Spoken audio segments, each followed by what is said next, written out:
नमस्कार दोस्तों, हमारे चैनल में आप सभी का स्वागत है। शादी की तैयारियों के बीच सपना के घर में रौनक थी। माँ ने बेटी की विदाई के हर पल को यादगार बनाने के लिए महीनों से जोड़ी गई चूड़ियाँ, साड़ियाँ, जेवर और रिश्तेदारों की सूची एक एक करके सजाई थी। पिता ने अपनी जमा पूंजी को बिना हिचक बेटी की खुशी में न्यौछावर कर दिया था। भाई बहनों ने पूरे मोहल्ले में यह ऐलान कर दिया था कि सपना की शादी इतनी शानदार होगी कि गांव में मिसाल बन जाएगी। लेकिन इस सब के बीच सपना के मन में एक अजीब सा डर भी था। उसे डर था कि क्या वह सचमुच एक अच्छे परिवार में जा रही है। क्या उसके ससुराल में उसे बहू नहीं, बेटी जैसा प्यार मिलेगा। वह बार बार माँ से पूछती कि मम्मी, वहाँ सब कैसे होंगे, क्या सासू माँ उसे अपनाएगी। माँ हर बार उसकी पीठ सहलाकर कहती कि तू ऐसी बेटी है कि जहाँ जाएगी वहाँ सबका दिल जीत लेगी। लेकिन माँ को भी कहाँ पता था कि जिसे वह घर समझ रही थी, वहाँ उसकी बेटी को एक नौकरानी से ज़्यादा कुछ नहीं समझा जाएगा। बारात आई, शहनाइयाँ बजी, सपना की आंखों में सपनों की चमक थी और चेहरे पर संकोच की लालिमा। दुल्हा रवि काफी सीधा साधा और पढ़ा लिखा था, इसीलिए सबको उम्मीद थी कि सपना की जिंदगी आराम से बीतेगी। लेकिन वह नहीं जानती थी कि रवि की चुप्पी और सीधापन दरअसल उसकी माँ की कठपुतली बनने की आदत का दूसरा नाम था। विदाई के वक्त जब सपना माँ के गले लगी तो उसकी आंखों से बहते आंसू मानो भविष्य की अनकही पीड़ा को पहले ही जान चुके थे। कार जैसे ही ससुराल के लिए रवाना हुई, उसका मन पीछे छूटे आंगन में रह गया, जहाँ हर सुबह की चाय में माँ की ममता और पिता की मुस्कान खुली रहती थी। ससुराल के दरवाजे पर जब वह उतरी तो पूरे घर में एक अजीब सा सन्नाटा था। गेट पर खड़ी लक्ष्मी देवी ने उसे ऊपर से नीचे तक देखा और बोली, घूंघट सही से डालो, अब तुम इस घर की इज्जत हो। लेकिन इस वाक्य में छिपी चेतावनी सपना तब नहीं समझ पाई। घर में घुसते ही कुछ महिलाओं ने रस्मों के नाम पर उसे थका डाला। पैरों में घुंघरू बांधकर नृत्य करने की रस्म, गरम तेल से हाथ धोने की रस्म और रस्सी से पानी खींचकर पूरे आंगन की सफाई करने की रस्म ने उसे पहले ही दिन बता दिया कि यह घर परंपराओं की आड़ में एक कठोर व्यवस्था से बंधा है। उस रात जब वह अपने कमरे में गई तो पति रवि ने संक्षेप में कहा कि माँ को खुश रखना सबसे जरूरी है, बाकी सब बाद में देखा जाएगा। यह सुनकर सपना समझ गई कि अब उसे अपने सपनों को कोने में रखकर इस घर के नियमों में खुद को डालना पड़ेगा। अगली सुबह सूरज ने पहले लक्ष्मी देवी के दरवाजा पीटा और तेज आवाज में कहा, बहू, समय पर उठना सीखो, यहाँ सुबह का मतलब 4 बजे होता है। सपना हड़बड़ाकर उठी और रसोई की ओर दौड़ गई। वहां पहले से ही कामों में लंबी सूची तैयार थी। दूध गर्म करना, दाल बीनना, सास की दवाइयाँ देना, बाथरूम की सफाई करना। नाश्ते के बाद जब वह थोड़ा बैठी तो सास ने ताना मारा, बहू होकर बैठने की इजाजत नहीं होती, काम से फुर्सत मिले तो आराम करना। यह पहला दिन था और वह खुद को झुकी हुई रीढ़ की हड्डी जैसा महसूस करने लगी थी। दोपहर में रिश्तेदार आए तो सपना को रसोई में भेज दिया गया। वह थाली परोसती रही और सुनती रही कि कैसे उसके कपड़ों, रंग और चाल पर बातें हो रही है। किसी ने कहा कि बहू ठीक लगती है पर बातूनी है। किसी ने कहा इसके हाथों में काम नहीं है। तभी लक्ष्मी देवी ने सबके सामने कहा, अब तक मेरे घर की रोटियां गोल होती थी, अब देखो कैसी बेढंगी रोटियां बन रही है। यह सुनकर सपना की आंखें छलक उठी, लेकिन उसने खुद को संभाला। रात को जब वह रवि के पास पहुंची तो उसने पूछा, कैसा लगा दिन। सपना ने हंसने की कोशिश करते हुए कहा, नया है सब, धीरे धीरे सीख जाऊंगी। रवि ने फिर सिर हिलाया और करवट लेकर सो गया। उसकी चुप्पी ने ना प्यार था ना अपनापन। सपना देर तक अंधेरे को ताकती रही, उस कमरे में जहां उसने सुहाग रात के फूलों की बजाय थकावट और अकेलेपन का बिछोना पाया था। अब हर सुबह 4 बजे उठना उसका नियम बन गया था। वह बिना शिकायत के रसोई में प्रवेश करती, आटा गूंथती, सब्जियां काटती, चाय बनाती, आंगन साफ करती। उसकी हथेलियां फटने लगी थी, पीठ हर शाम दर्द से झुक जाती थी। आंखों में नींद की जगह सूखापन भरने लगा था। लेकिन लक्ष्मी देवी को उसकी थकावट से कोई मतलब नहीं था। उन्होंने घर के हर छोटे बड़े काम का बोझ सपना पर डाल दिया था। रवि अब एक अजनबी जैसा लगता था। ऑफिस से आता, खाना खाता, मोबाइल में खो जाता। सपना कुछ कहती तो वह सिर्फ यही कहता, माँ के सामने कुछ मत कहा करो, उनकी तबीयत खराब हो जाती है। सपना को लगने लगा था कि वह इस रिश्ते में अकेली है। एक दिन जब वह तेज बुखार में भी काम करती रही और रसोई में गिर पड़ी, तो सास ने इसे नाटक कहा। लेकिन पड़ोसन नीलम के कहने पर उसे क्लिनिक ले जाया गया। डॉक्टर ने कहा कमजोरी और थकावट से बेहोश हुई है, इसे आराम चाहिए। लेकिन घर लौटते ही सास ने फिर ताना मारा, हमारे जमाने में औरतें खेतों में काम करती थी और तू रोटी बनाते थक गई। रवि कुछ नहीं बोला। सपना पहली बार अंदर से टूट गई। उसे लगा वह इस घर में सिर्फ सेवा करने के लिए लाई गई है। फिर एक दिन बड़ी पूजा रखी गई। पूरा मोहल्ला आया, रिश्तेदार आए। सपना सुबह 3 बजे उठकर सब तैयार करती रही। भोग, फूल, सजावट, भोजन, पंडित की व्यवस्था, पूरा घर चमक उठा।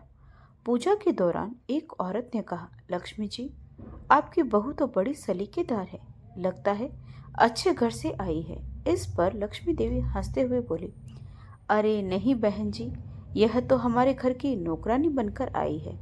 अच्छे घर की नहीं, काम वाली के घर की लगती है। तभी तो दिन रात काम करती रहती है। पूरा आंगन ठहाकों से भर गया। सपना की हथेलियां कांप उठी, उसकी आंखें भर आई, पर उसने आंसू को गिरने नहीं दिया। वह सबको भोजन परोसती रही और फिर रसोई में जाकर चूल्हे के पास बैठ गई। उसकी पीठ सीधी नहीं हो पा रही थी, आंखें नम थी। पूजा के बाद जब रवि कमरे में आया तो सपना ने कहा, क्या आपने सुना माँ ने क्या कहा? रवि ने फोन से नजर हटाए बिना कहा, माँ तो मजाक कर रही थी, तुम हर बात दिल पर क्यों लेती हो? इतने लोगों के सामने अगर कोई मजाक कर दे तो क्या वह अपमान नहीं कहलाता? क्या बहू की कोई गरिमा नहीं होती?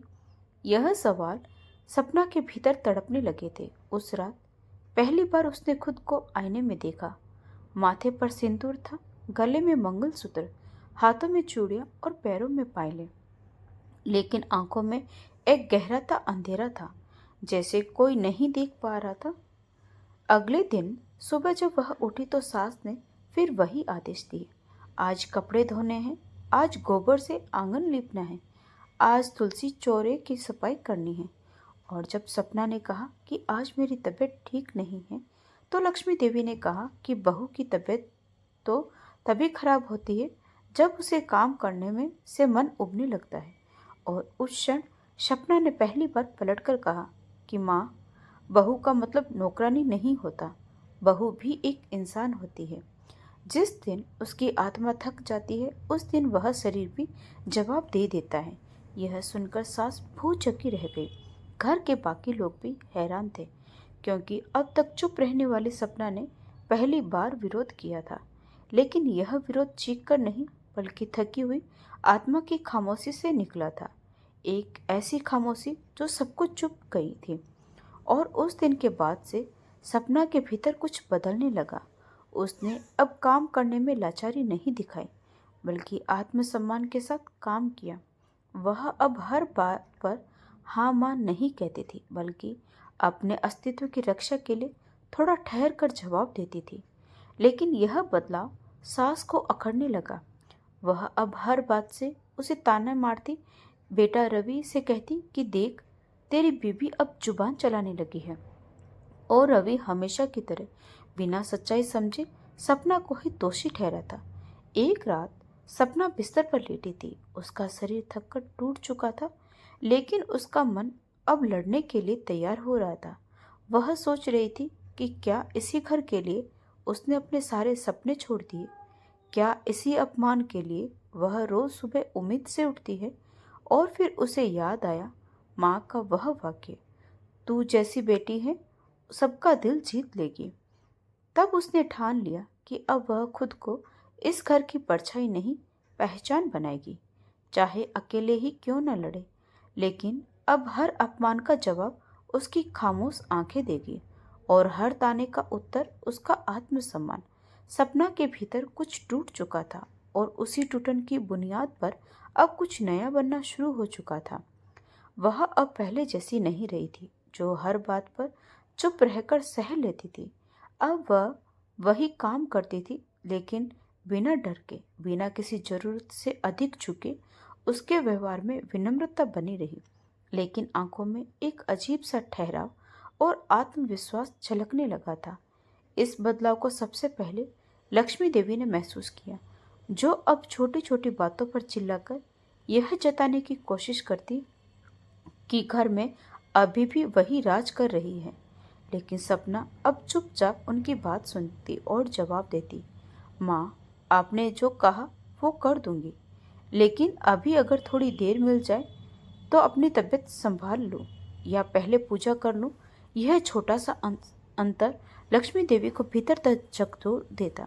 उन्हें लगता कि बहू के भीतर अब वह डर नहीं रहा जो पहले उसकी पहचान था। लेकिन रवि अभी भी वही था, मोबाइल और ऑफिस के बीच पेंडुलम बना हुआ। उसे अब भी फर्क नहीं पड़ता था कि सपना क्या कर रही है, क्या सोच रही है। एक दिन सपना की सहेली रीमा उसके घर आई। वह मायके से आई थी और कॉलेज में पढ़ाती थी। जब उसने सपना को देखा तो चौंक गई। बोली, तू तो पहले बहुत खुश मिजाज हुआ करती थी, अब तेरे चेहरे पर उदासी क्यों है? सपना ने मुस्कुराकर कहा, बस रीमा, अब समय नहीं रहता खुद के लिए। रीमा ने कहा, तू बहुत समझदार है, इतनी पढ़ी लिखी। क्या तुझे लगता है कि यह जिंदगी सिर्फ दूसरों की सेवा करने के लिए है? तुझमें कुछ कर दिखाने की ताकत है। सपना ने हंसकर कहा, यहाँ तो खुद को साबित करने का मौका भी नहीं मिलता। लेकिन रीमा ने एक वाक्य कहा जो उसके दिल में बैठ गया। जो स्त्री अपने सपनों को मार देती है, वह खुद को भी खो देती है। उस रात सपना बहुत देर तक खिड़की से बाहर देखती रही। चांद की रोशनी में उसे वह रास्ता दिखने लगा जो अब तक धुंध में था। उसे याद आया कि कैसे कॉलेज में वह निबंध प्रतियोगिता में पहला स्थान लाती थी, कैसे शिक्षक उसे कहते थे कि तू समाज की आवाज बन सकती है। फिर उसने अगले दिन कुछ कागज निकाले, एक पुराना पेन ढूंढा और चुपचाप लिखना शुरू किया। शुरुआत में बस डायरी में अपने दिन की बातें लिखती। फिर धीरे धीरे उसने अखबार में महिलाओं से जुड़े विषय पर लेख भेजने शुरू किए। और जब एक दिन उसका पहला लेख छपा तो वह बिना किसी को बताए उसे पढ़कर मुस्कुराई। यह उसकी छोटी सी जीत थी जिसे उसने सिर्फ अपने लिए जिया। फिर उसने एक ब्लॉग शुरू किया जिसमें वह एक बहू की डायरी नाम से हर दिन के अनुभव लिखती। उसे पढ़ने वालों की संख्या बढ़ने लगी। महिलाओं ने कमेंट में लिखा कि वे भी यही सब सहती है, उन्हें सपना से ताकत मिल रही है। यह जानकर सपना को महसूस हुआ कि वह अकेली नहीं है और उसकी कलम अब उसकी आवाज बन चुकी है। लेकिन लक्ष्मी देवी को जब यह पता चला तो उन्होंने फिर से उसे नीचा दिखाने की कोशिश की। कहा, अब घर के झगड़े सबको बताने लगी है, अपने पति की इज्जत मिट्टी में मिलाने लगी है। लेकिन सपना ने शांति से जवाब दिया, माँ, मैंने कभी नाम नहीं लिखा, कभी किसी को बदनाम नहीं किया। मैंने बस एक बहू की तकलीफ लिखी है जो सैकड़ों घरों की सच्चाई है। इस जवाब में ऐसी दृढ़ता थी कि लक्ष्मी देवी को पहली बार चुप रहना पड़ा।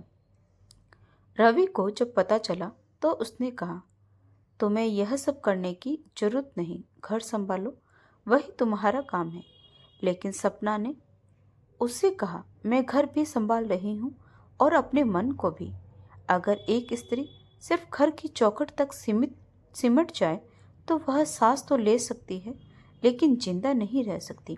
रवि कुछ नहीं बोला, लेकिन उसके चेहरे पर असहजता साफ थी।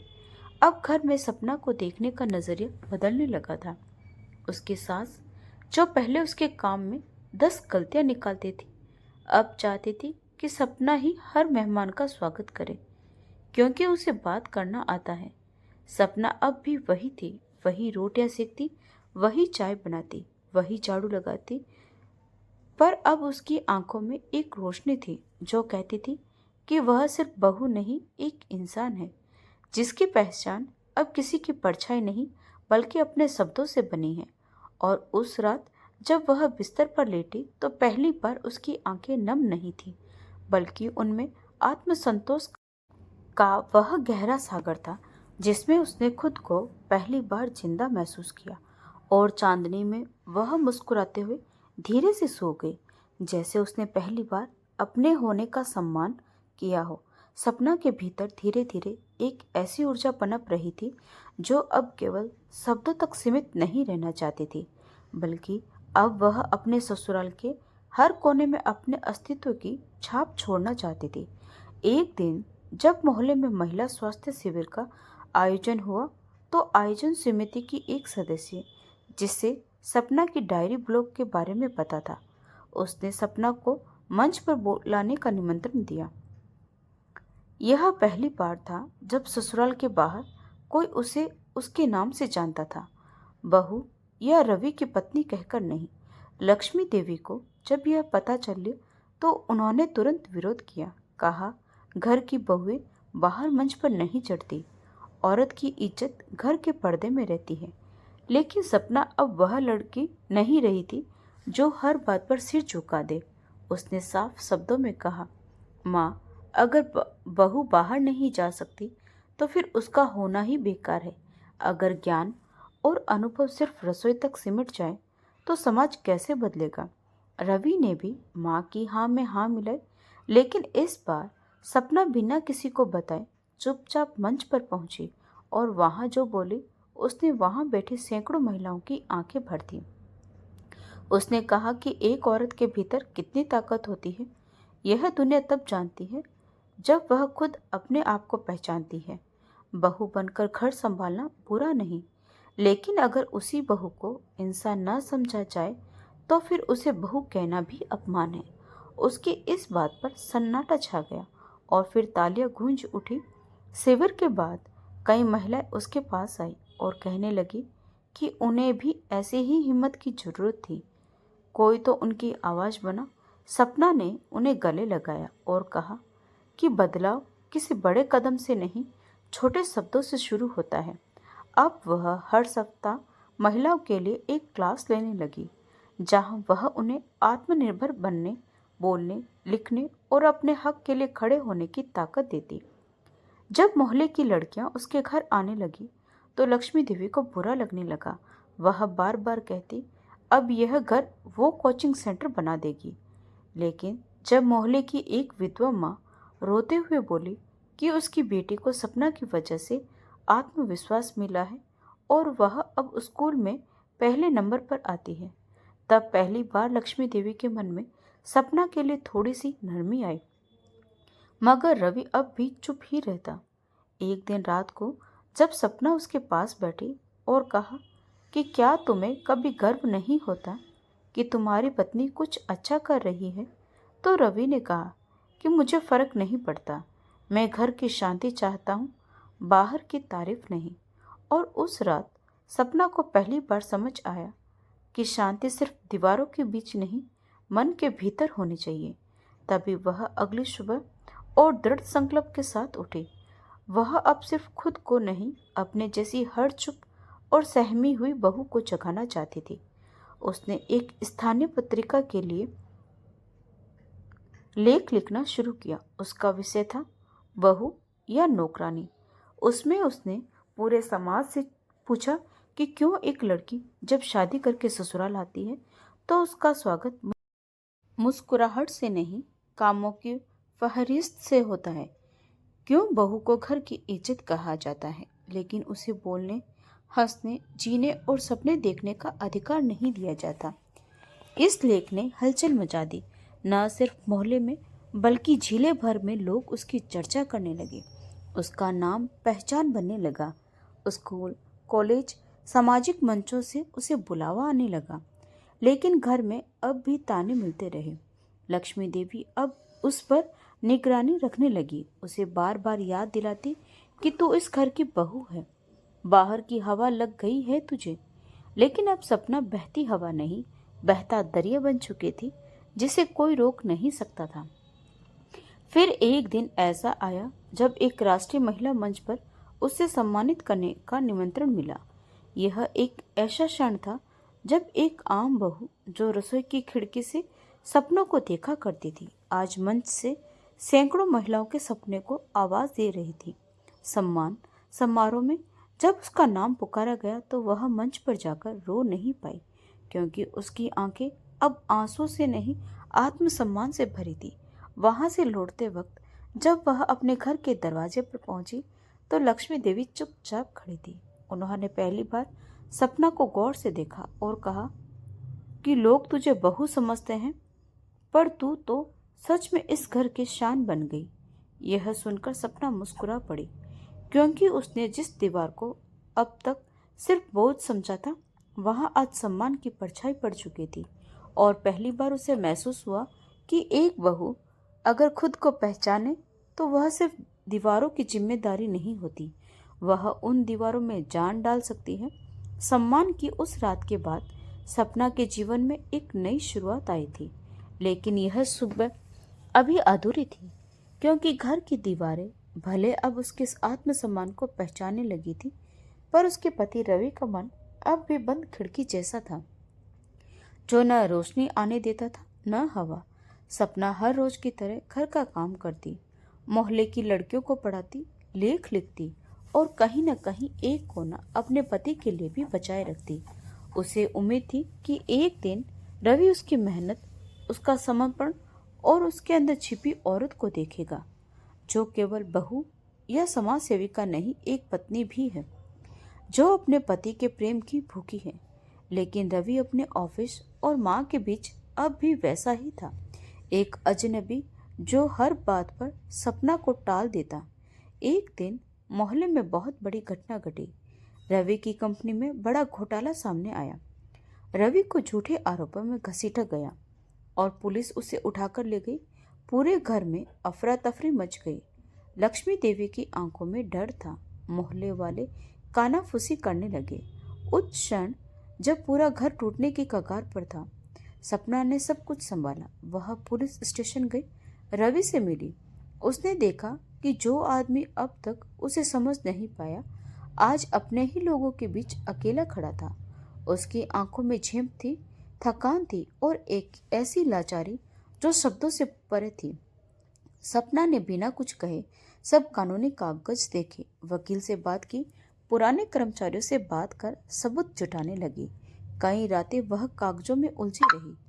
उसने सबका खाना पीना छोड़ा और बस यही ठान लिया कि चाहे जो हो जाए,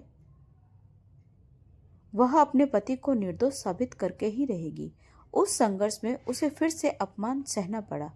कई बार लोग कहते कि बहू होकर क्या क्या कर रही है, पति को छुड़ाने की जिम्मेदारी क्या उसकी है।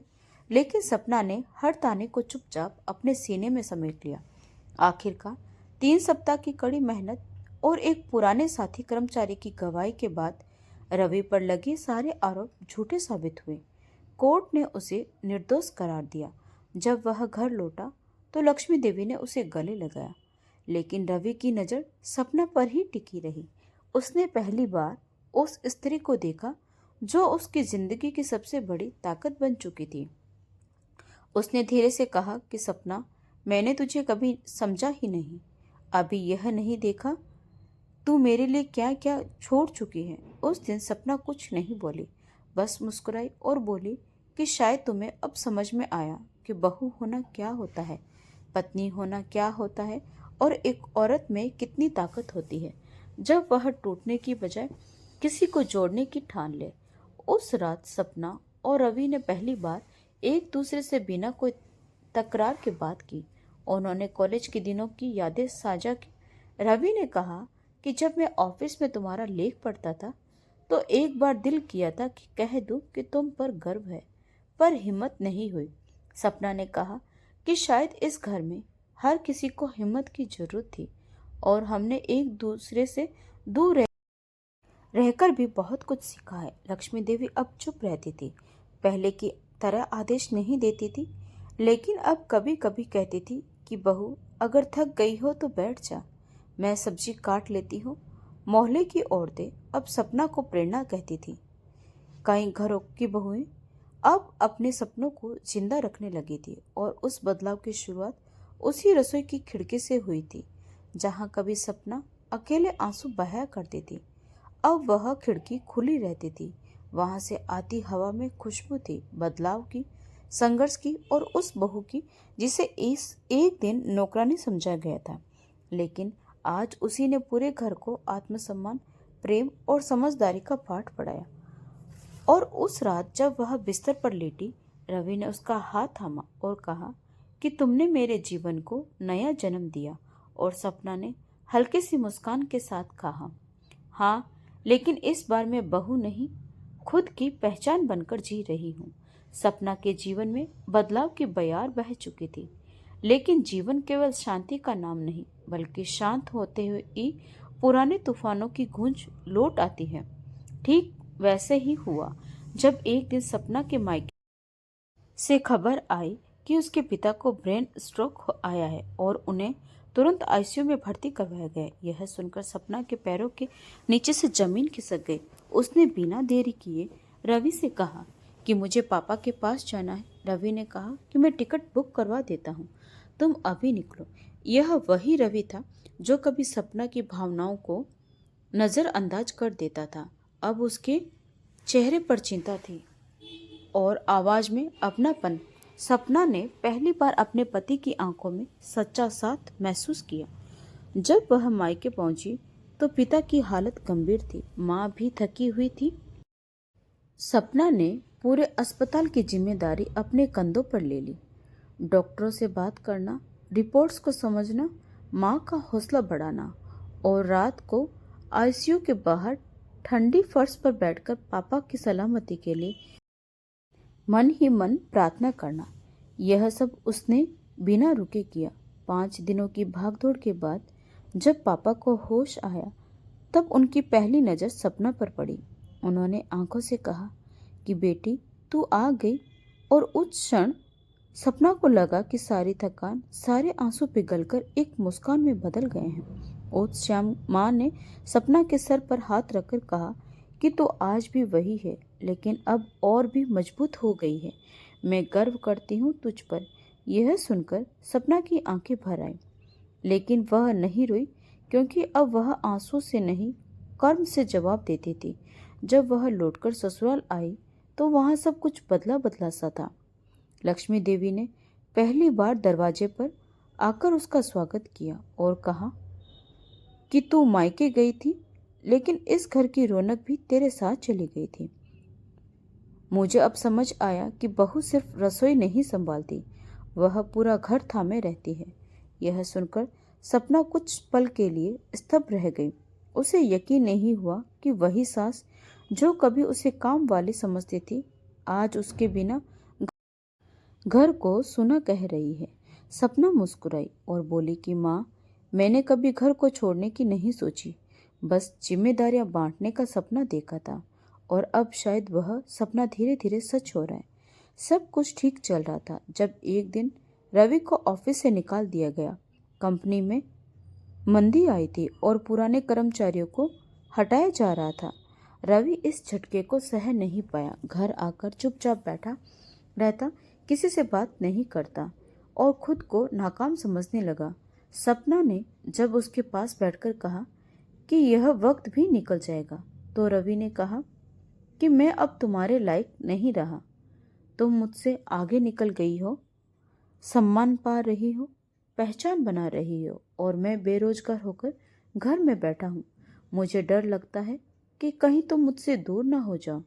यह सुनकर सपना का दिल टूट गया। उसने रवि का हाथ थामा और कहा कि तुम्हें लगता है कि मैंने यह सब खुद के लिए किया है। नहीं रवि, यह सब मैंने इसीलिए किया ताकि हम दोनों इस दुनिया में सिर उठाकर जी सके। अगर तुम कमजोर पड़ोगे तो मैं भी टूट जाऊंगी। मैं तुम्हारे साथ हूँ। इस रिश्ते में जीत हार नहीं होती, बस साथ होता है, और हम साथ हैं तो फिर कोई भी हार हमारी नहीं। रवि ने पहली बार उसका हाथ कसकर थामा और कहा कि तुम मेरी शक्ति हो। अब मैं फिर से शुरुआत करूंगा और इस बार तुम्हारी आंखों में गर्व के लिए नहीं बल्कि अपने लिए मेहनत करूंगा। अगले कुछ दिनों में सपना ने अपने लेखन के माध्यम से रवि को मोटिवेशनल स्टोरीज लिखने के लिए प्रोत्साहित किया। रवि ने अपने संघर्ष, गिरावट और वापसी की कहानी शब्दों में डालनी शुरू की और सपना के ब्लॉग पर एक पति की डायरी नाम से एक नया सेक्शन शुरू हुआ जिसे लोगों ने खूब पसंद किया। अब दोनों मिलकर एक नई दुनिया बना रहे थे जिसमें न सास का डर था न समाज का बंधन, बल्कि सिर्फ एक दूसरे की ताकत थी। एक रात लक्ष्मी देवी अपने कमरे से बाहर आई और सपना से कहा कि मैंने अब तक जो कुछ किया वह मेरी परवरिश और सोच का असर था, लेकिन तूने जो किया वह सच्ची शिक्षा का असर है। आज तू मेरी बहू नहीं मेरी बेटी है। और इस बार सपना की आंखों से आंसू गिर ही गए, लेकिन ये आंसू अब दर्द के नहीं थे, ये उस रिश्ते के पुनर्जन्म के आंसू थे जो कभी सिर्फ परंपराओं पर टिके थे लेकिन अब प्रेम और समझदारी की नींव पर खड़े हो चुके थे।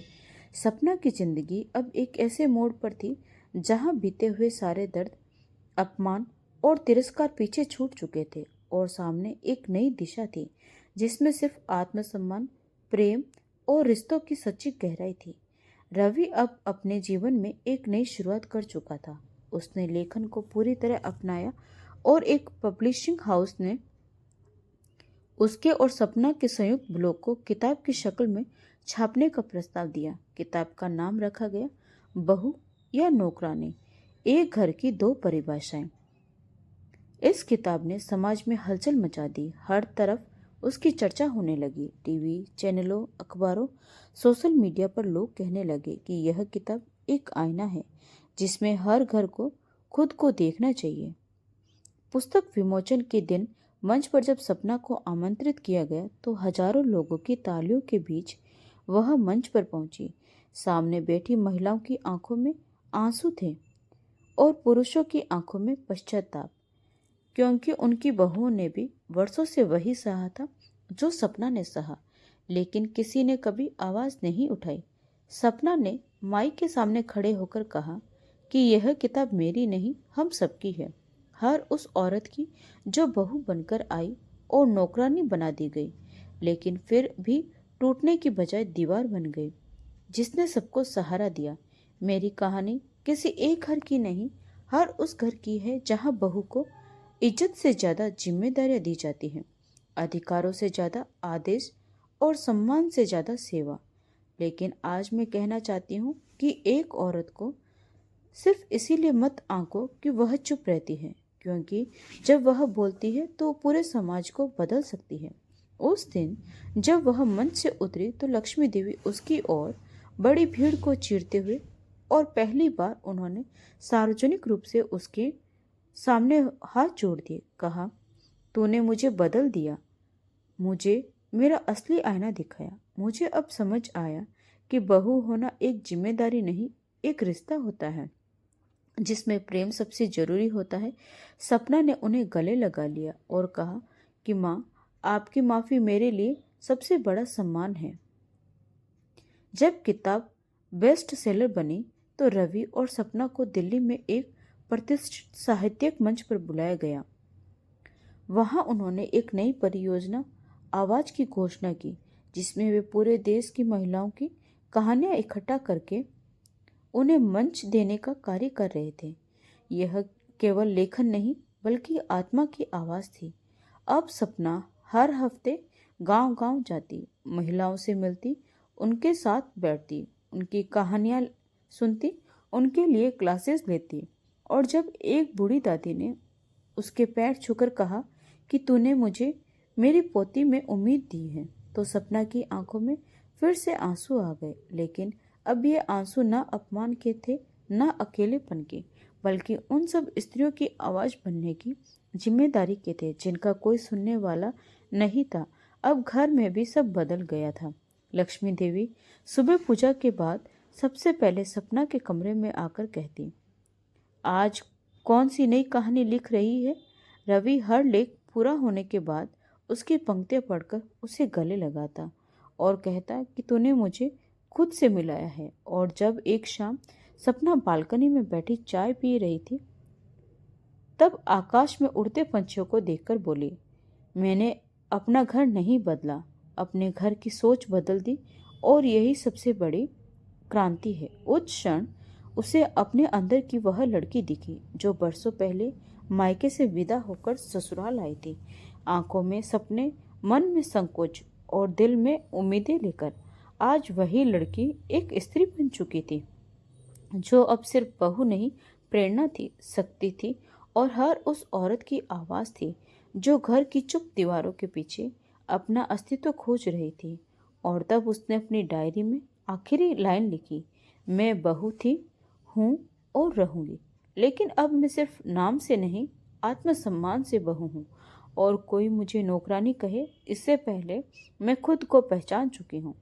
तो दोस्तों, इस कहानी के प्रति आपकी क्या राय है, कमेंट करके ज़रूर बताएं। और अगर कहानी अच्छी लगी हो तो प्लीज़ वीडियो को लाइक, शेयर और सब्सक्राइब जरूर करें। तो मिलते हैं एक और नई कहानी के साथ। तब तक के लिए आपका बहुत बहुत धन्यवाद।